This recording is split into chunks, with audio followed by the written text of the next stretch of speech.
پس از زمین‌لرزه‌ی مدهش اولی ماه فوریه در ترکیه در مورد فرو رفتن بنا و انشاءات بر اثر آن 182 نفر به حبس گرفته شده، زیاده از 400 کس گمان بر دانسته می شود.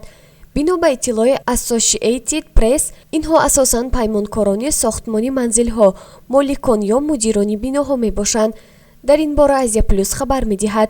با گفته وزیر عدلیه بکیر بازدق، دلیل‌های دریافت شده در جای‌های بناهای فرو رفته اساس برای برگزاری تفتیش شدند. کارشناسان به این نظرند که بسیاری از بنا و انشاءات‌هایی که پس از زمین‌لرزه فرو ریختند احتمالاً با استفاده از مصالح ساختمانی پست‌صفت و به معیارهای دولتی جوابگو نبوده ساخته شدند. یادداشت می‌کنیم که بر اثر زمین‌لرزه 7.8 بالای روز 6 فوریه در ترکیه 44218 نفر و در سوریه 5914 نفر هلاک شدند.